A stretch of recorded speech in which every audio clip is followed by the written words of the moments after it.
gusto sana mga kababayan na isabotahe ng mga Duterte, ng mga nausog, yung third zona ng ating Pangulong Bongbong Marcos sa pamamagitan ng kanilang mga pasabog at sinabayan ng pag-release ng so-called video nila. But it failed miserably, mga kababayan. Pati si Inday, nag-release mga kababayan ng statement na una sabi magmamonitor siya. Tapos, later, kasabay ng sona ng ating Pangulong Bongbong Marcos, nagsabi si Inday, hindi na niya ako manonood at pumunta ng Romblon, nakilamay. Tingin natin, ang lahat ng to, na mga statements nila, yung intention mga kababayan, is to sabotage the third zona ng ating Pangulong Bongbong Marcos para yung attention sa kanila. Walang nangyari ba? They failed miserably, mga kababayan, sa kanilang intensyon na isabotahe yung third zona ng ating Pangulong Bongbong Marcos. Standing ovation po. Matindi yung palakpakan sa ating Pangulong Bongbong Marcos. Napatayo, maging yung mga dihawag. Pati si Rizal Tiberos po, nang i-announce ng ating Pangulong Bongbong Marcos na effective today niya, all Pogos are banned. Standing ovation po. Una, tumayo yung mga congressmen at senators at lahat ng mga nandun sa plenary hall ng Congress, yung statement ng ating Pangulong Bongbong Marcos na niya yung West Philippine Sea, atin ito, hindi natin na niya ito inimbento, kundi talagang atin ito. Standing ovation po yung mga tao. Palakpakan po, masigabong palakpakan. Tapos yung pangalawa yung pugo. Ayan po, mga kababayan, PBBM gets to standing ovation, 125 rounds of applause in third zona. Di ba, mga kababayan? President Marcos received to standing ovation in 125 rounds of applause during his third State of the Nation address or SONA at the Batasang Pambansa Complex on Monday, where he declared the country's rights in the contested West Philippine Sea and banned the operations of Philippine offshore gaming operators or POGOs. Pati si Riza Ontiveros po at lahat ng mga dilawan napatayo. Ang akala nga po sa interview ni Riza Ontiveros, ang akala daw niya, walang statement yung ating Pangulo sa Pugo. Never po itong si Riza Ontiveros pumapalakpak, never na tumatayo sa mga naunang suna ng ating Pangulo kasi nga po anti-Marcos siya, allergic sa Marcos. Pero sa tenso na mga kababayan, napatayo si Riza Ontiveros. But before ko mga kababayan ibigay sa inyo yung full story ng mga balita niya, please subscribe muna dito sa ating YouTube channel and hit the notification bell para lagi po kayong updated sa mga kaganapan dito sa ating bansa. Like and share na rin po ninyo ng ating video at huwag na rin po ninyo na skip yung ating mga commercial ads para tuloy-tuloy lang ang pag-unlad ng Bagong Pilipinas. Sa mga naghanap ng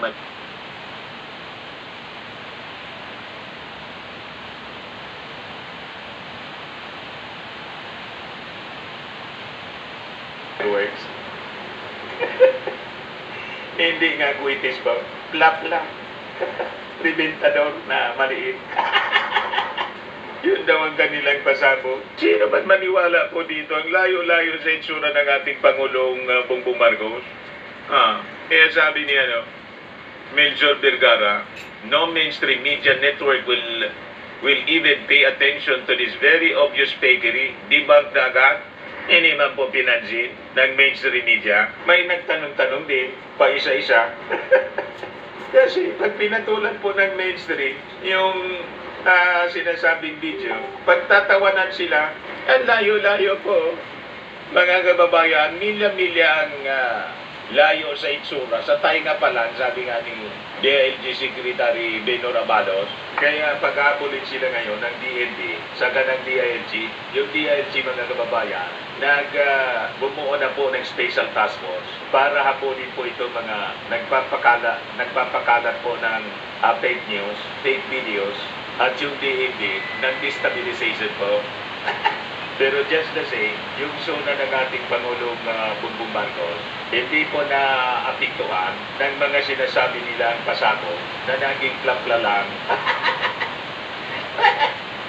Standing ovation po. Pagpasok pa lang ng ating Pangulong Bongbong Marcos, mga kababayan, sa plenary hall ng Congress, palagpakan kagad yung mga congressmen, senator, at mga tao doon, mga guest. Yan po, mga kababayan, palagpakan agad po. Di ba?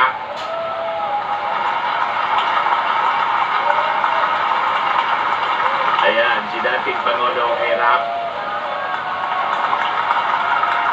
Thank you. Allow me to greet the former presidents who are with us here today, President Joseph Ejercito Estrada and President Gloria Macapagal Arroyo. Di ba, mga kababayan? Ngayon, ibigay ko sa inyo yung highlights. Ito, mga kababayan, yung zona highlights ng ating Pangulong Bongbong. Government unrelenting to ensure food security. Pagbawal na po sa Pogo. Lahat ng Pogo. Free Wi-Fi program benefits, 10 million unique user devices. PBBM highlights Philippine Anti-Corruption Program at par with global practices during SUNA. Philippine in the midst of railway renaissance, sabi po ng Pangulo. PBBM reports 3 trillion green lane certified. New investment projects across multiple sectors. PBBM says WPS not a myth. Vows to continue asserts Philippine rights interest. Ito po yung nag-standing ovation po.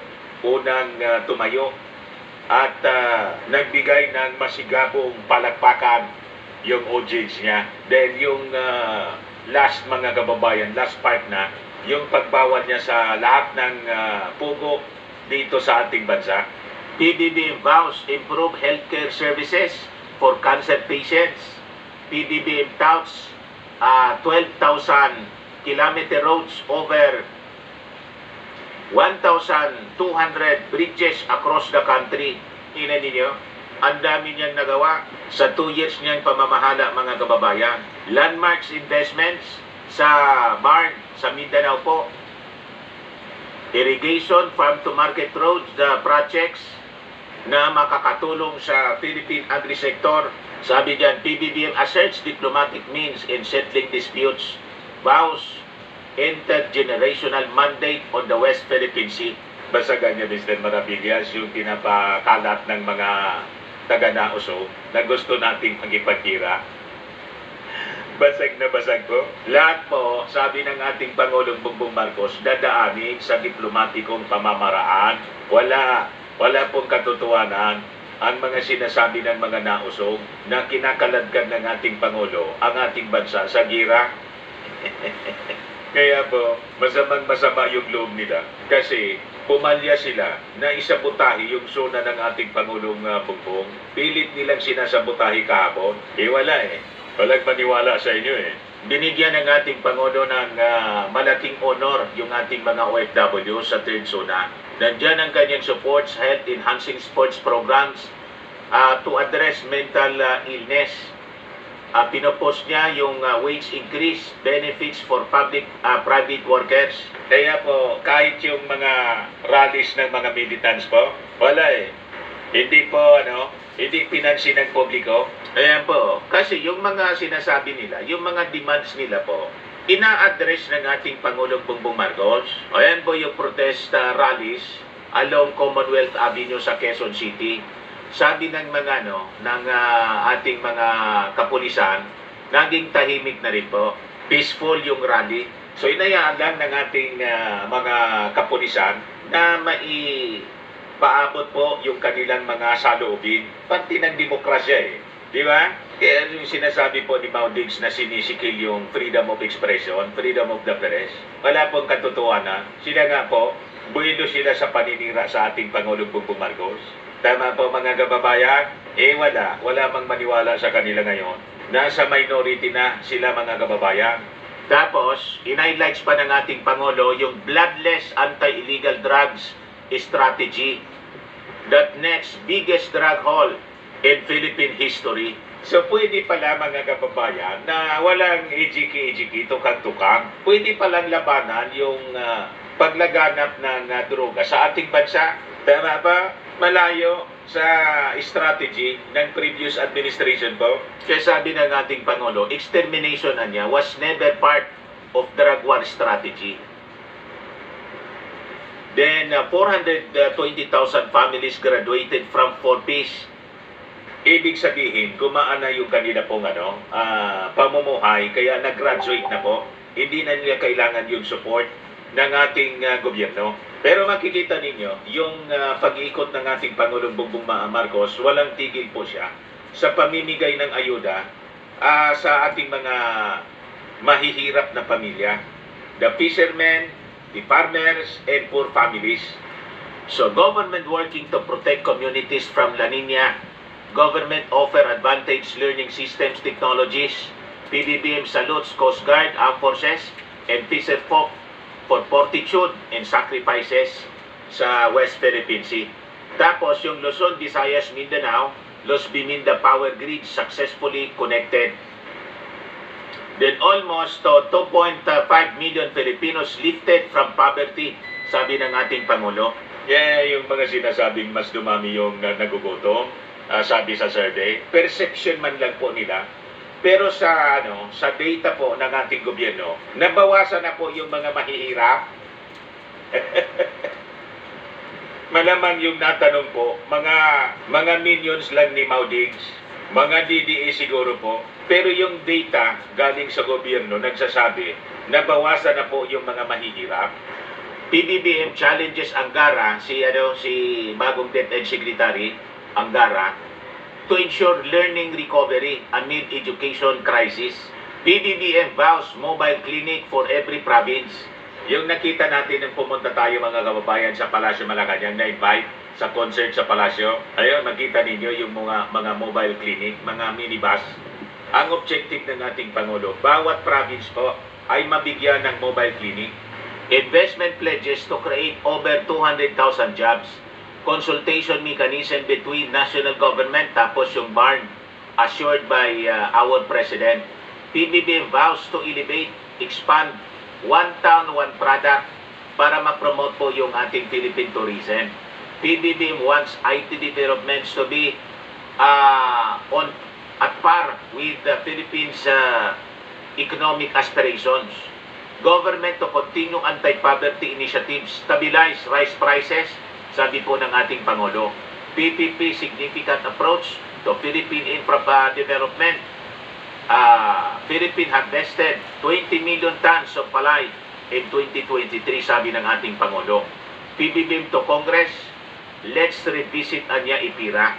So sabi ng ating Pangulong Bongbong Marcos, last year anya 2023, nakapag-produce tayo ng 20 million tons ng palay. Pinakang malaki po ito as compared sa mga nakaraang administrasyon since 1987 yata, kung hindi nagkakamali yung aking pagkadinig, mga kababayan sa ating Pangulo. In other words, effective yung ating programa sa agrikultura na ini-implement po ng ating Pangulong Bongbong. Kaya lang siyempre, yung ating populasyon, patuloy pong tumataas yung ating populasyon, yung kumukonsumo ng pagkain. So importante po na we produce more. At ito yung tinututukan, agrikultura ng ating Pangulong Bongbong.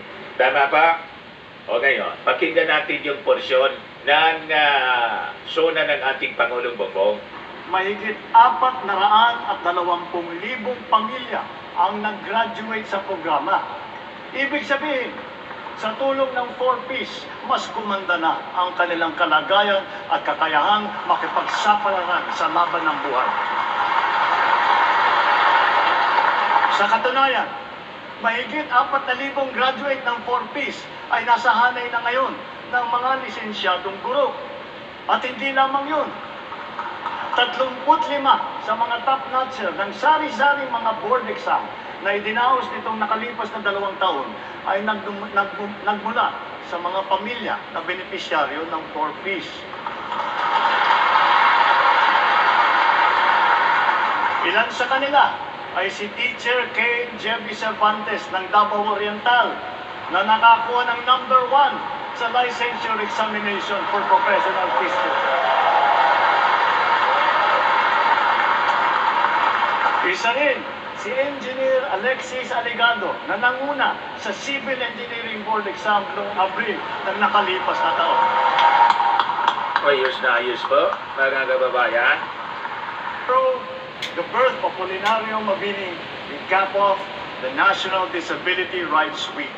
Our PWDs can rest assured of government's effective implementation of beneficial policies and programs that will guarantee equitable opportunities, special interventions, and incentives for them. Mula nang pumasok ang administrasyong ito, nagsimula na ang mga programang pangkabuhayan na nakalaan para sa ating mga PWD. Sa susunod na taon, ilulunsad naman ng PhilHealth ang benepisyo nito para sa mga batang may kapansanan.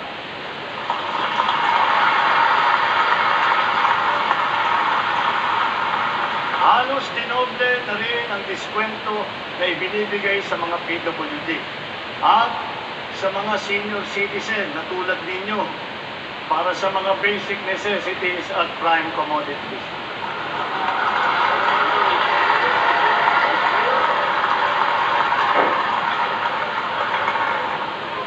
O, di ba? Natuwa sila.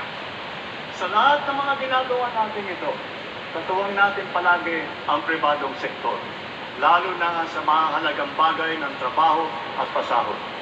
With tripartite consensus, minimum wage levels have been increased in various sectors in all regions, including the farm, for workers and private establishments. Makakapagdulot ito ng ginhawa sa mahigit 4 na milyong mga kababayan na natin na nakanisaat ng kanilang mga pamilya. Para naman sa ating mga kawani ng gobyerno, mayroon silang maaasahang medical allowance bilang karagdagang benepisyo sa susunod na taon.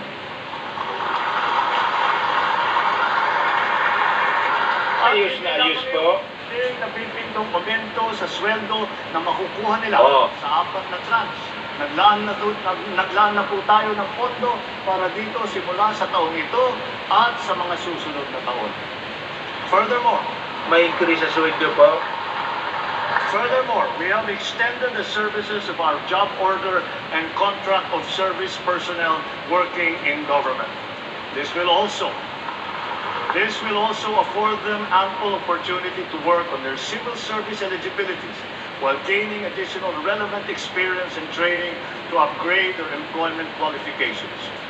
Our aggressive infrastructure development, business-friendly policies, investment and export promotions, foreign visits, and economic missions are all aimed at generating not just jobs, but quality and competitive jobs. The number of Hintay-hintay lang po investment kayo. already commenced with many more at various stages of development. Sa bilang natin, bukod sa malalaking kita para sa bansa, makakalikha ang mga ito ng mahigit 200 at 2,000 trabaho para sa ating mga kababayan. O, di ba? Rally kayo ng rally. The rationalized Ina-address na po yung problema ninyo, mga workers. Operation of investments amounting to more than 1 trillion pesos and more than 100,000 new jobs. This promising state of affairs is now beckoning us to create more through the passage of the Create More Act. Kalayo po si Baudix, kaya insecure yung mga nausok. Delivering government services through our digitalization, integration, and streamlining of processes have produced their multiplier effects. Kaya ayaw po makinig ni Inday kasi nanliliit sila. Wala na silang nagawang maayos. Fragmented, overlapping, and time-consuming procedures that have hindered optimal productivity by government. Attributable to these transformative reforms, government services are becoming more efficient. More and more systems are now digital and cashless, assimilating individuals, MSMEs, even agricultural workers.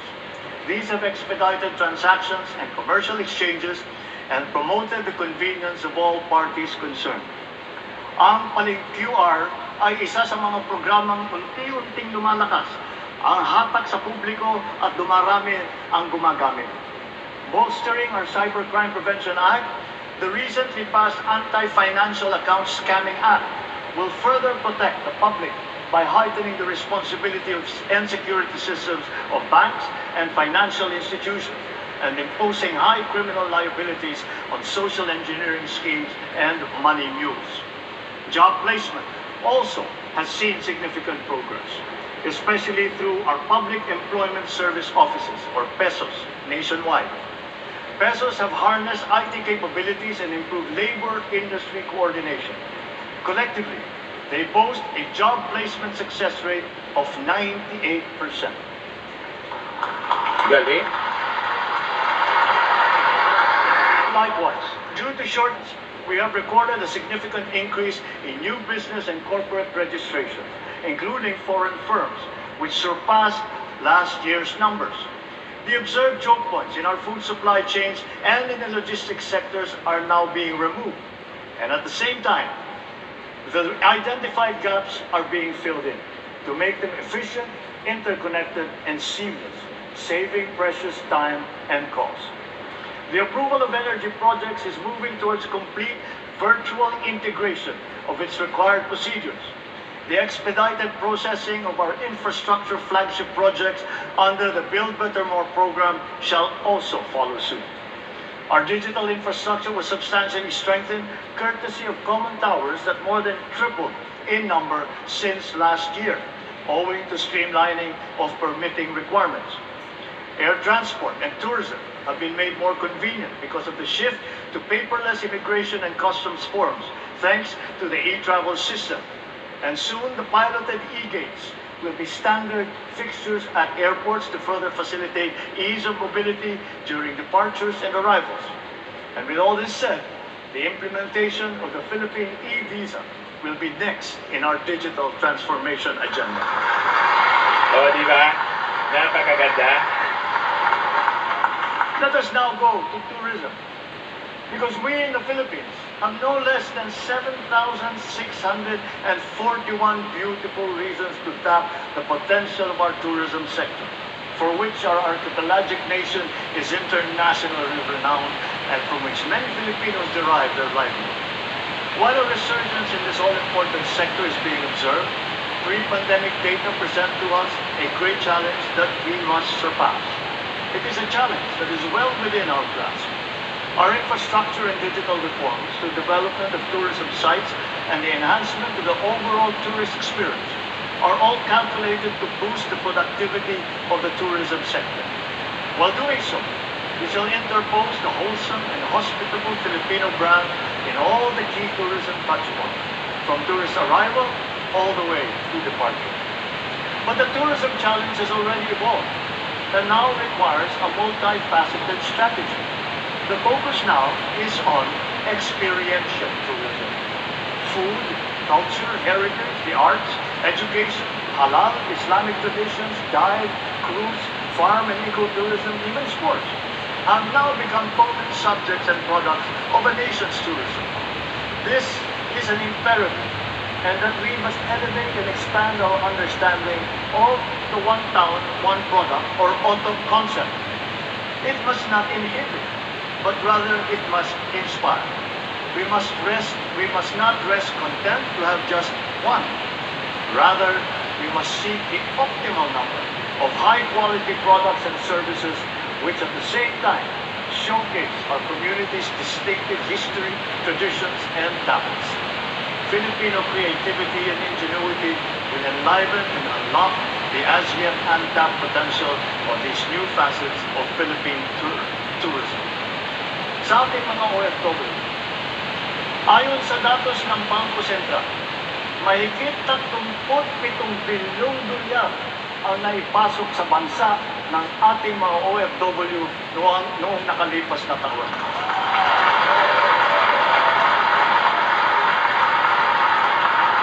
Sadyang napakalaking tulong ito sa ating bumabangon na ekonomiya.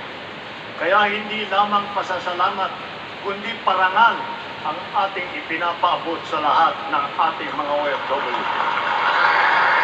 Kaya kayo mga OFW, huwag kayong nakikinig doon sa OFW Sige Panira ko na vlogger sa Amerika na nagpapakalat ng fake video. Mahal na mahal kayo ng ating Pangulo. Resulting not only in investments here and our strengthened national security, but also in quality jobs for our nationals seeking foreign employment. Through intense Philippine lobbying, the United Nations has adopted the resolution on promoting and protecting the enjoyment of human rights of seafarers. This will ensure their safe and decent living and working conditions at sea, a human rights imperative. Pag naniwala po kayo sa mga nausog, masisira lang ang buhay ninyo. Hindi ito natatapos sa kanilang paglisan sa bansa.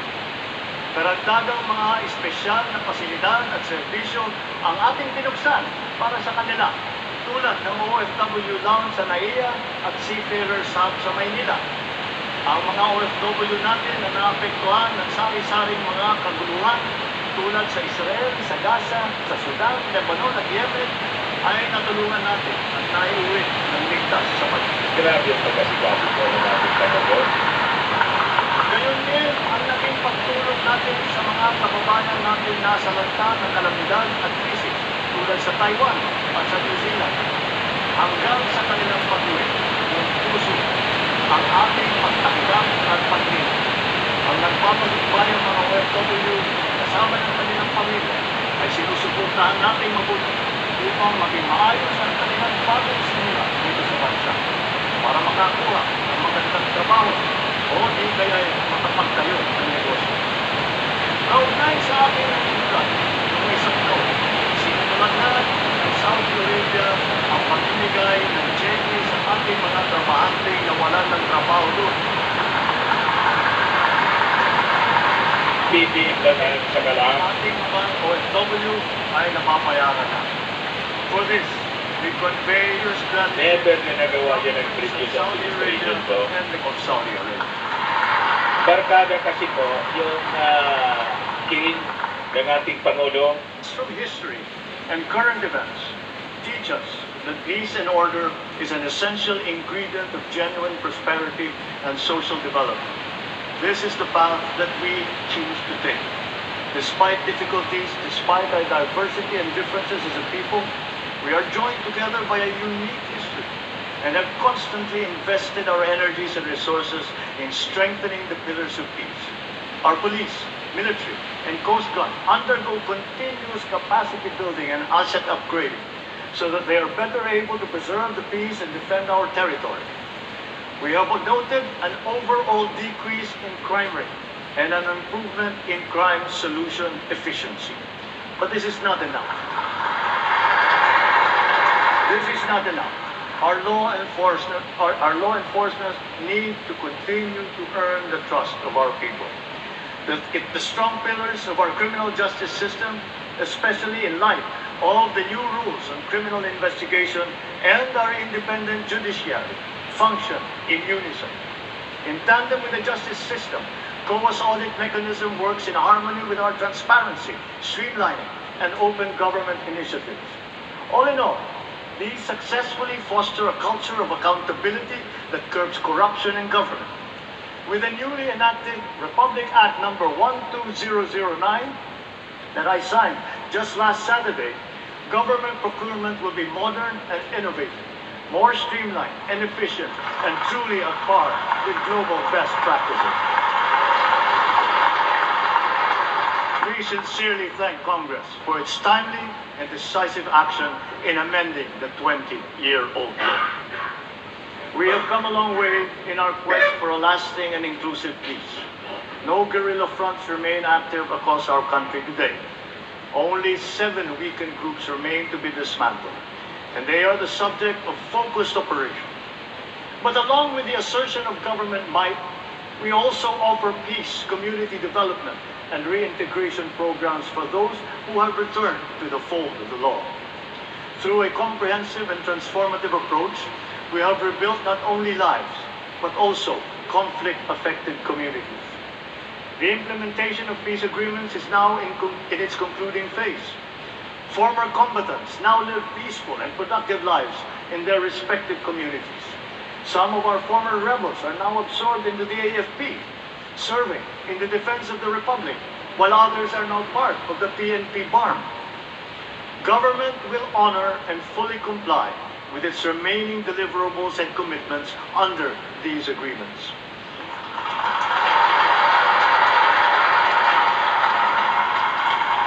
In November last year, we signed proclamations granting amnesty to former rebels.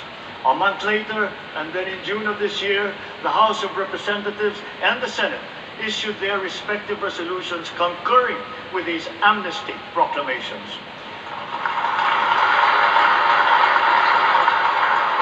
That Congress is one with us is a testament to the whole nation's sincere desire for peace.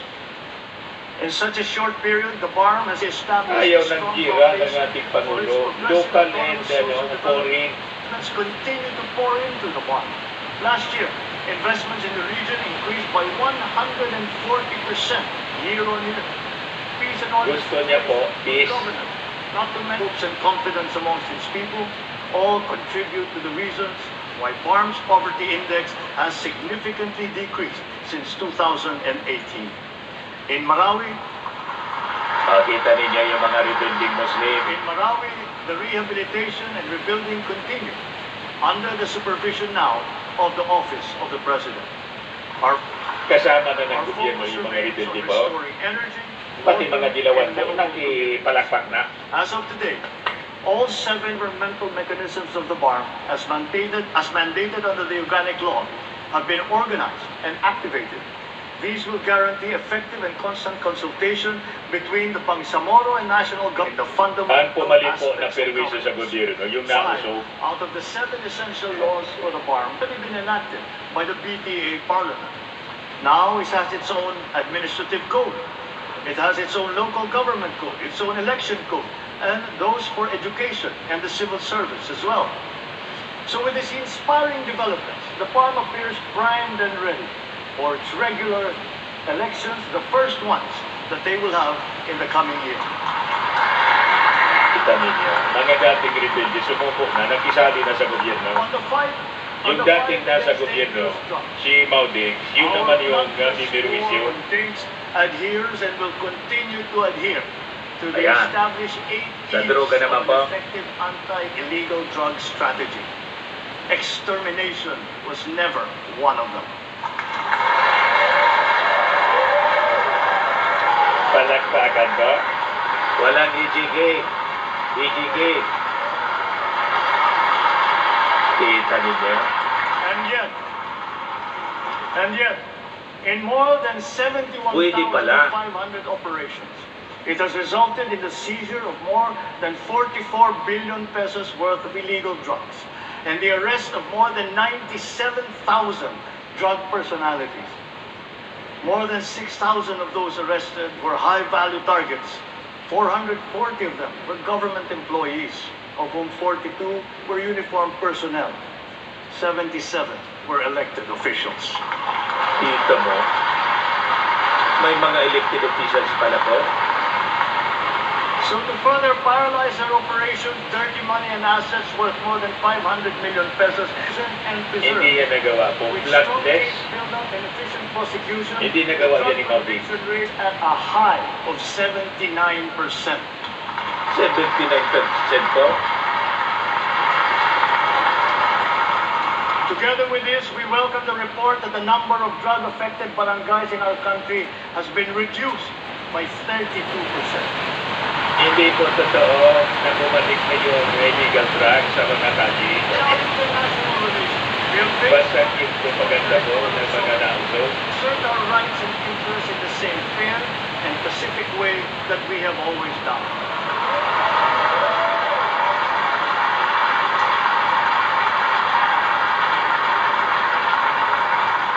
Proper diplomatic channels and mechanisms under the rules-based international order remain the only WPS na po ito. acceptable means of settling disputes. Peace and community building will always be our clarion call, especially when the country serves as chair and the host of ASEAN Summit in 2026. We continuously try to find ways to de-escalate them in contested areas with our counterparts. Hindi po without tayo compromising makikipagkira. I know that our neighbors too are doing their best to make this work. The Philippines cannot yield. The Philippines cannot waver. Pero hindi po tayo susuko, hindi natin isusuko yung ating right sa West Philippine Sea. We are now more conscious as a people and strategic in heightening our aerial and maritime domain awareness. We are continuing to strengthen our defensive posture, both through developing self-reliance and through partnerships with like-minded states. Ang West Philippine Sea ay hindi katang-isip natin lamang. Yes, Ito ay atin. ito ay atin. Standing ovation na po. Tayo sila na. O, kita ninyo. Alakpakan. Hindi katang-isip. Ito ay atin. At O, di ba? Yan ang first standing ovation po sa issue ng West Philippine Sea. Sigawan yung mga tao. ito ay mananatiling atin hanggat nag-aalab ang diwa ng ating minamahal na bansang Pilipinas. Yes! Alakpakan.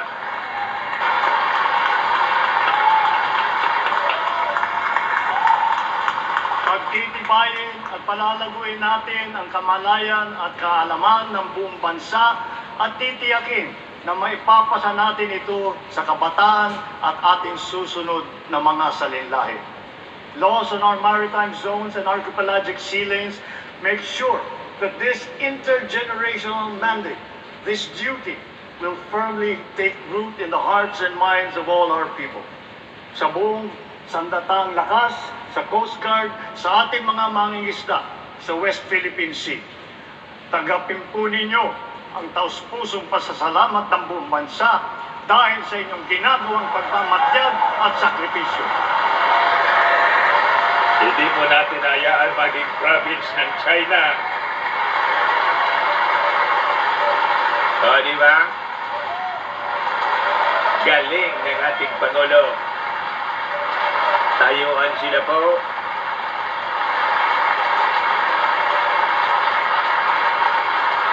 Halos mangiyak-iyak nito mga kababayan yung mga nausog. Let us now turn to our economic status and our prospects. In spite of headwinds that we have faced, we have stayed the course. The country exhibits healthy signs of post-pandemic resilience comparable to strong economies in our region. Our poverty rate has significantly dropped to 15.5%, down from 18% in 2021. Nabawasan na po yung mahirap. Figure lower than the pre-pandemic level of 16.7% Fake news po yung mga in nausog. 2018. Yan po ang data. Ay halos 2.5 milyong Pilipino ang naiangat natin Kita mula sa ninyo? kahirapan. Anong sinasabi ninyo na Sasabihin lalong nito, naghirap yung ating bansa? Nabawas pa sa 1,700,000 ang bilang ng mga Pilipinong walang sapat na pambili ng pagkain. Patuloy natin pagsisikapan na marami pa tayo may aahon mula sa kahirapan. You see? To sustain the country's economic gains, we are promoting investment-led growth. We have set in motion policies and programs to create an environment conducive for business to thrive, like reforms in the capital market, implementation Mali of po yung green perception As a na result, based sa survey we have ng green lanes bad, certified around bad 100 weather projects station, with a total investment bad social of weather 3 station na trillion dumami pesos yung nagugutom. across the sectors of energy, digital infrastructure, food security, and manufacturing. Perception lang po yun. At yung sinurvey nila, 1,200 lang. Tax and non-tax revenue Fake news. collection has also more efficient in pace with our rejuvenated economy. Notably, for the past 2 years, our GOCCs have remitted dividends to the national government with a combined tally exceeding their contributions in 2022.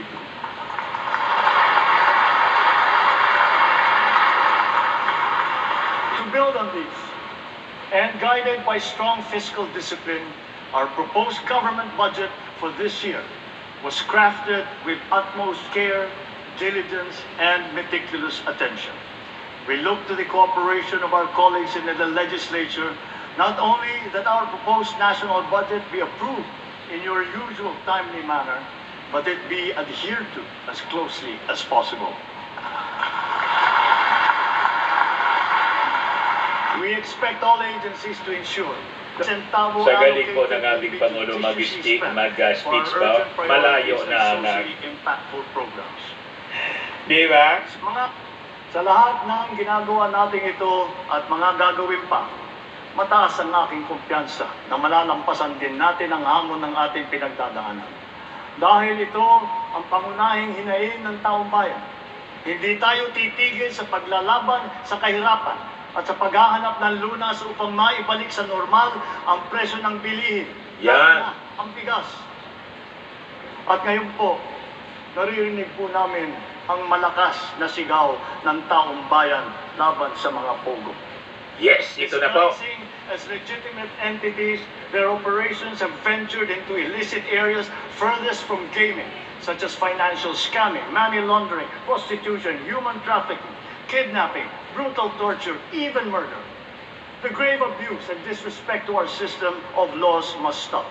Kailangan nang itigil ang panggulo nito sa ating lipunan at paglalakastangan sa ating bansa.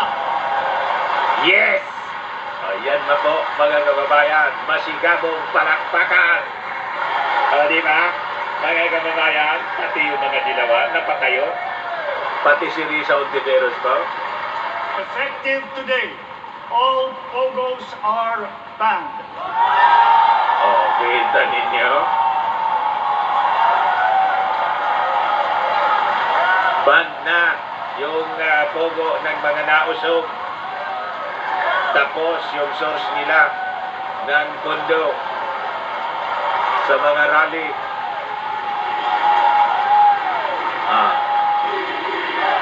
BBM! BBM! BBM! I hereby instruct PAGCO to wind down and cease the operation of pogos by the end of the year. Ayos! The DOLE, in coordination with our economic managers, shall use the time between now and then to find new jobs for our countrymen who will be displaced. Tuwang-tuwa yung lahat po. Mga kababayan.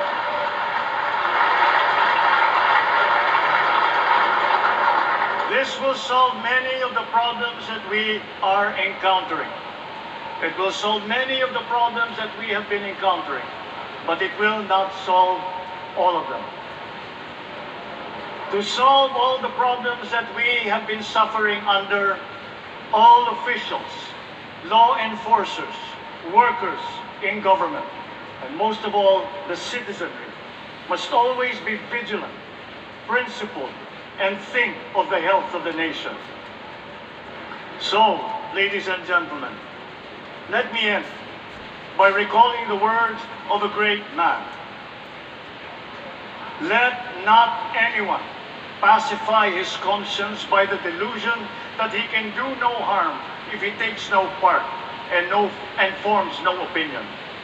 Bad men need nothing more to compass their ends than that good men should look on and do nothing. He is not a good man. Dapat po mag-participate ang bawat isa sa atin. Yan ang ibig sabihin ng ating He is not Pangulo. a good man who, without a protest, allows wrong to be committed in his name.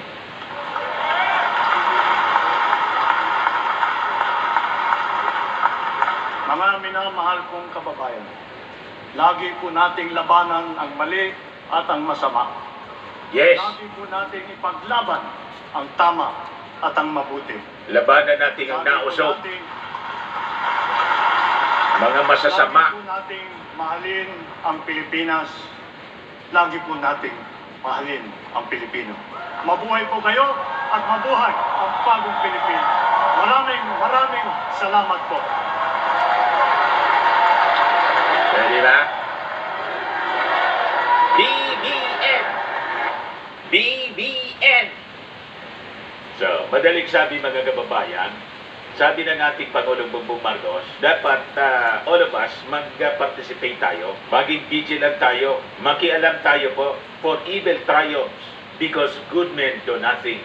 Di ba? Kaya yung mga gumagawa po ng masama, lalo ito pong mga perwisyong nausog, lagi po nating susuplakin, babasagin natin yung kanilang mga kasinungalingan for evil triumphs because good men do nothing. O, ito yung reaction mga kababayan ni Risa Ontiveros na napa-standing ovation na rin po sa interview ng ANC sa pag-ban ng Pogo, lahat ng Pogo sa ating bansa.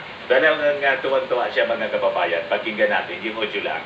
I was very relieved and of course very glad. Kasi akala ko patapos na si Presidente sa zona nila. And incredulous ako na, hindi niya babanggitin ang Pogo? Lang sa huli pala. Di ba? Niya yung banning ng Pogos effective today, winding down ng Pogo operations hanggang katapusan ng taon, at paghahanap ng alternatibong hanap buhay, disenteng trabaho Tuwan-tuwa po. sa tens of thousands sa mga kababayan natin na nagtatrabaho pa sa Pogo. So hindi siya agad-agad po. Although effective kahapon yung pagpapatigil, kailangan na bigyan pa rin po ng pagkakataon na makahanap ng malilipatang trabaho, matulungan po. Hindi pwedeng biglaan kasi maraming madidisplace na mga workers po. Yan ang intensyon ng ating Pangulong Bongbong Marcos. Kasi marami na naman po na nag-react. Siyempre, nagre-react nito yung mga nausog. Hindi nila matanggap na gagawin ng ating Pangulong Bongbong Marcos na ibabawal lahat. Sabi nga po, ito daw yung source kasi ng nausog rally. You see? Kaya sinisiraan pa rin nila, mga kababayan, yung desisyon ng ating Pangulong Bongbong. Malaking tagumpay ngayong araw sa mga babae at bata na nagsumbong sa Pogo, tagumpay sa mga whistleblowers na nagsumbong, tagumpay sa over the months dumaraming mga government agencies na nakipagtulungan sa amin tulad ng PAO, yung NBI, at iba pa. And I think tagumpay sa lahat nating mga Pilipino na mga kababayan, mga netizens na talagang sumubaybay dito at talagang idinagdag ang kanilang mga boses na ayaw na natin sa Pogo. Huwag natin kalimutan yung mga government officials na nagsalita na rin itong nakaraang mga linggo, ang Finance Secretary, ang NEDA Director General, pati yung mga business organizations na nagsalita laban sa Pogo. So, malaking tagumpay po para sa ating lahat ngayong araw. And ma'am, you said napatayo kayo kanina, which was the first time? First time, I stood up to clap for the president. Well, yung una, earlier to go sa West Philippine Sea, pero dati na yon. Isa Pumalakpak din siya sa West Philippine Sea. Policy areas na magkasundo kami. Pero magkasundo. this one was the first time for me to stand up and applaud. Dati po, ang bigat niyang pumalakpak. Sa kanilang desisyon laban Hindi sa mag-smile si Risa Do you po. think the government can solve the Ngayon, problem tuwang-tuwa and siya. eliminate Pogos by the end of the year? I think that's a good Magkasundo sila. timetable. Ideally nga, ngayon na, di ba? Pero Ang galit lang po yung mga nausog. Si Mount Diggs, si Inday, nandun sa Lamay. Kung kaya ba itong gawin ng gobyerno? Gobyerno din kasi ang nagbigay daan sa Pogo eh. Panahon ni Duterte, practically nag-open door policy siya sa Pogo. Panahon ni Duterte. Maraming matatamis na pangako na halos lahat o kundi man lahat ng pako. And we are contending with the very evil effects ng Pogo hanggang sa ngayon. So, kung kinaya ng gobyerno noon, bigyang daan itong perwisyo ng Pogo, siguradong with the same powers na dati inabuso para bigyang daan ng Pogo, sigurado kakayanin dapat ng gobyerno sa lahat ng kapangyarihan niya talagang mapatigil at mapatapon na sa labas ng bansa natin ang Pogo. But what if the scenario that PAGCOR Chair Alejandro Tenco said happens, that Pogos will go underground, continue their illegal operations, and victimize many people? How will the government respond to that? Won't that be a negative effect of this ban? Well, na-appreciate ko naman yung perspective ni PAGCOR Chair Tenco, pero kung may policy decision na ang gobyerno, tulad ng mga gobyerno ng sinaunang panahon, tulad at pati sa ibang mga bansa, halimbawa nung binanang slavery, nung binanang iba't ibang mga abuso pa sa karapatan ng tao, then hindi natin dapat maging excuse na kapag binan natin yan, mag-underground lang yan at patuloy ng mga abuso sa tao, then it will become a matter or problem of enforcement, executive action with all the police powers of the state. So dyan lalong magkikick in ang law enforcement capacities ng ating mga institusyon. So Ayas, mga kababayan. So, tuwang-tuwa. Lahat ng mga reactions ngayon, pati ng mga analyst, yung dating mga critics ng ating Pangulong Bongbong Marcos, ay natuwa sa kanyang third zone na po. Ayan na